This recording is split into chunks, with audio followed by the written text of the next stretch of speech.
you are. Be with you in 1 second. Just getting all the, the multi-streaming business, all that organized. Nearly there. 2 out of 3. As usual, I'm waiting for Facebook. And I think it's all good. How are you? You well? You well? I hope you're well. I hope it's going well. It's all right if it's not. Every day is not going to be great, but I hope you're having a good one. We're going to do a bit of meditation now. This isn't a class. It's just a chance to meditate together. So if you are an experienced meditator, that's brilliant. These meditations are part of the further emergence work I do. I'll explain what further emergence is at the end when we're finished the meditation. If you're experienced, great. Can you hang on while I explain what I do, just for the benefit of people who are new to meditation? There's lots of different styles of meditation. This is what I do. I've been doing it for years. For me, it's always has and continues to start with why I would meditate. I'm trying to connect with the part of me that I connect to every night when I sleep. Not the dreaming bit, the bit after dreaming. So I'm sort of going through dreaming and then I drop out the bottom of dreaming into deep dreamless sleep. That's the bit I'm interested in, because when I'm there, I've got no thoughts, I've got no memories, I've got no personality, I've got no emotions, I've got no body, country, nothing. I don't even have me. Like, I cease to exist in deep dreamless sleep, certainly in the way that I normally register my existence, which, on paper looks terrible. That looks like death. And yet I love going to sleep. And when I wake up in the morning, I feel refreshed. So some part of me knows that that's a good place. And that's the place I want to go to when I meditate. Sorry, I'm looking a bit fuzzy, I realise. Sorry if I'm a bit fuzzy on the screen. I don't know why. That just does that sometimes. So straight away, if you're new to meditation, don't lie down when you're doing this, because you'll fall asleep. And if you don't fall asleep, you'll battle with sleep, which is just as bad. So yeah, sit up. You don't have to sit in a lotus position or any kind of special position or anything like that. I would suggest you don't sit in a big comfortable armchair, because that'll, you'll be back into the sleep side of things as well. Now, as I say, there's no thoughts in this place, so I have to figure out something with my mind. I have to kind of figure a way of working with my mind so that I can part the curtains of my mind to get into this place. So I make an arrangement with my mind. I say, can you just not think for the next 15 minutes? And my mind is like, okay. Now, it wasn't always like that, but at this stage it's on board for it, okay? And if you're new, your mind will be on board, because it's a new thing, and minds like new things. If you are trying to start a practice and you're, 10 days in and your mind is like, I hate meditation, it's so boring, why don't we clean out that room that we never clean out? It comes up with all these amazing other things that it's been putting on the long finger, and they seem like the best thing to do rather than meditate. So what you can do then is give your mind the sort of things that minds like. Give it thoughts, give it ideas, give it concepts. So maybe read a little bit about meditation, or watch some other videos about meditation, and so that your mind can kind of get into it, because there's a lot written about meditation, the benefits of meditation. There's loads of stuff there. So give your mind those kind of things, and then it'll be able to stay on board. It'll stay on board long enough for you to begin to see the benefits of meditation, and then you can use those. So my mind is on board, good. To stop thinking, not that hard, not as hard as you would think, because regardless of what I'm thinking about, which is the content of my thoughts, the structure is always the same. It's always pictures and sound. So if I turn off the pictures and I turn off the sound, that's it, I've stopped thinking. And as soon as I do that, I'm into the practice of meditation. And the practice of meditation runs parallel to the intention of meditation. So my intention is what I said earlier at the beginning, is to go to this deep, mysterious, profound, still, trying to think of all the other words they use to describe meditation, calm, Zen-like, peaceful, is that all that, or possibly eternal place, okay? The practice of meditation runs parallel with that, and it starts as soon as I stop thinking. And it pretty much goes, I stop thinking, so I turn off the pictures, I turn off the sound, Then a little bit of time passes and I discover I'm thinking again. I go, oh, I'm thinking again. So I bring myself back to not thinking, turn off the pictures, turn off the sound. Then some more time passes and I discover I'm thinking again. I go, oh, I'm thinking again. So I bring myself back to not thinking, turn off the pictures, turn off the sound. Then some more time passes and I discover I'm thinking again, and so on. Just repeatedly, that's the practice of meditation. Repeatedly bringing myself back to not thinking whenever I discover that I'm thinking. Because it's easy to get the misconception with meditation that you shouldn't be thinking at all. You know, your mind is like a lake and there shouldn't be a ripple of thought on it. Which is not the case. It's more what I'm describing. These two things go together and they sort of do a dance. Sometimes you'll be very deep and still, and then other times you'll be discovering that you're thinking. And both are powerful. It's kind of obviously powerful when you're in the deep, profound, still place. You can feel it in your body, lots of changes, and you're, you know, like nothing. But then it's also powerful when you're discovering that you're thinking. It just is not maybe that obvious. Because if you're like me, the sort of things that you think of are to do with you. So I'll be thinking, why did I say that to that person? Why did that person say that thing to me? What am I going to do about that other thing? And so on. Now, if I'm in the middle of meditation and having one of those thoughts, then... and I go, oh, thinking, right, bring myself back to not thinking, turn off the pictures, turn off the sound. Indirectly, what I'm saying to myself is, you know that thought that you just had there that you thought was you and you were it? Well, you just made that disappear. You just wiped it away. So you're obviously not that thought. In fact, you're not any of your thoughts. You're something else. That's very powerful. And then the fact that you do that repeatedly, that's very powerful as well.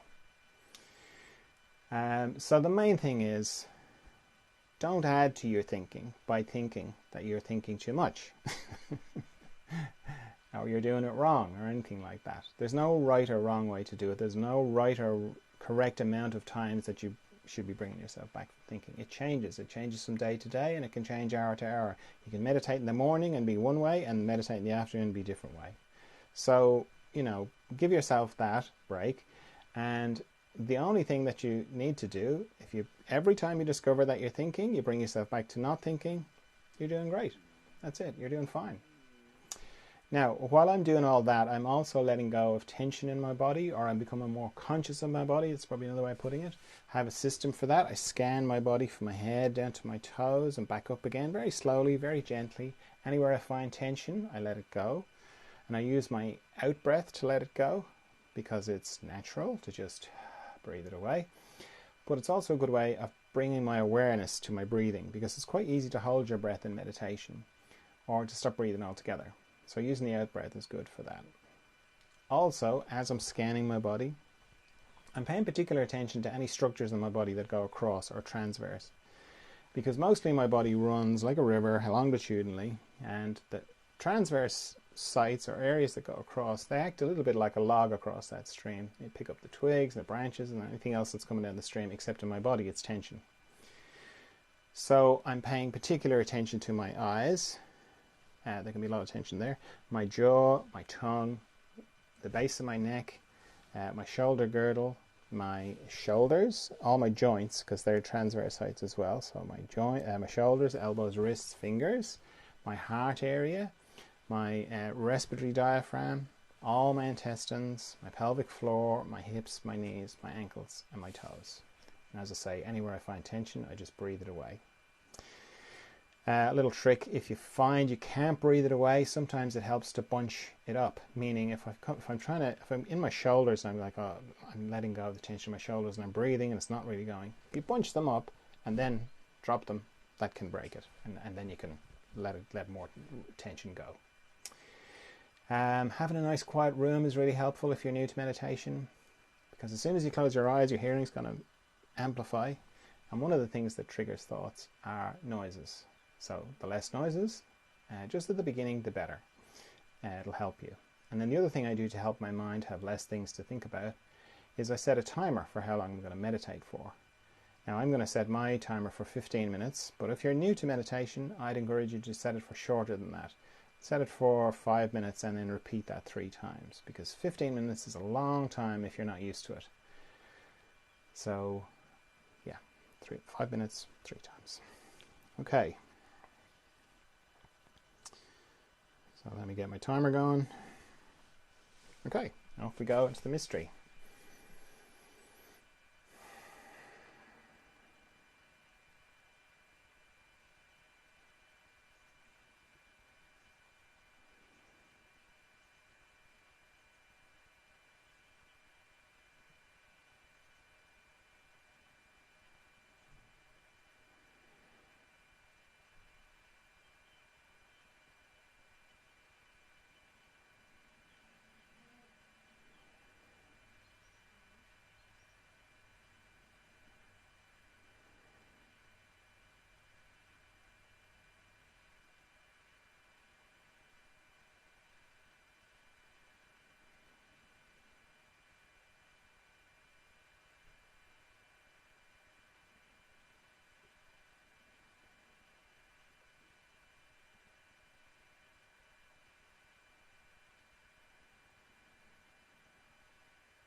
if you feel like you've gone very deeply inside, take a minute to come back from there before you open your eyes.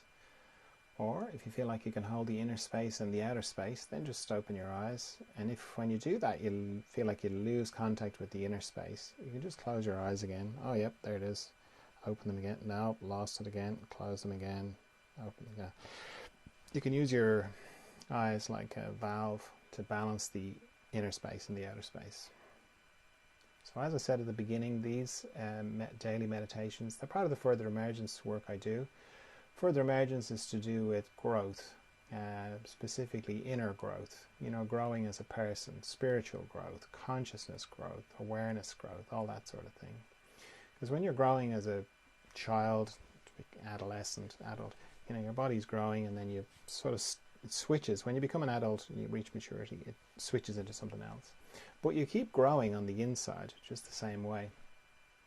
And similarly to when you were a child, for example, you might have gone through periods of accelerated growth. They're kind of called growth spurts. Well, the same thing happens on the inside, and they continue for the rest of your life. And just like when you were a kid and you had growing pains or growth spurts, it was painful and uncomfortable, but you wouldn't have been brought to the doctor about it. Your parents would have gone, "Oh, that's just growing pains, that's all right." And it's the same on the inside, but it can be misidentified. It's not recognized that much for what it is, and it can be misidentified as an unnatural thing, or there's something wrong, because it similarly, it can be painful, difficult, and it can sort of manifest in lots of different ways. Like you can feel like everything's quickening, that's common, like everything is speeding up, or it can feel like you're stuck, like you can feel like a lot of back pressure building up on the inside, and you can kind of know you're stuck, but you're not sure how to move forward. That's one way. You can get all sorts of physical symptoms that go back to the root cause of it. Is that you can feel quite isolated, because you can suddenly, like, you don't get anybody anymore, and nobody seems to get you, and that can make you feel quite like you're just really on your own with it. Yeah. So I can't think of any other. There's loads of different ways it presents itself. They just not come to me at the minute. So these meditations help because they help you become more familiar with your inner space. And the more familiar you are with your inner space, the easier it is to navigate these growth spurts. Then I have a Zoom group every Friday, and that's it. That's a combination of a bit more in-depth meditation, questions and answers, and you also get to see, oh yeah, there's other people going through this, and what they're saying is very similar to what I'm going through, so I'm not on my own. I'm not as on my own as I felt with it. And then if you want to look at those, they're on the different, whatever channel you're looking at this on, you can see them. I post them, the different Zoom groups, and then I have a podcast as well, so you can just listen to the audio from them as well. And then I work with people one-to-one as well. And that's a combination of, I kind of like to think of it as behind the scenes and in front of the scenes work. The front of the scenes work is where we talk about it, talk it through. And then I do energetic work behind the scenes as well, which helps the process. So yeah, if that sort of rings a bell for you or resonates with you, then either follow along on whatever channel you're looking at, and just to keep in touch with it, or you can go to the website, furtheremergence.com, and you can read more about it, and just get into it more. Get whatever help out of it you can. I also have books as well, so you can have a look at those as well. Okay, so thanks very much for meditating with me. I see people waving. Thank you. And see you tomorrow for some more meditation maybe. Bye-bye.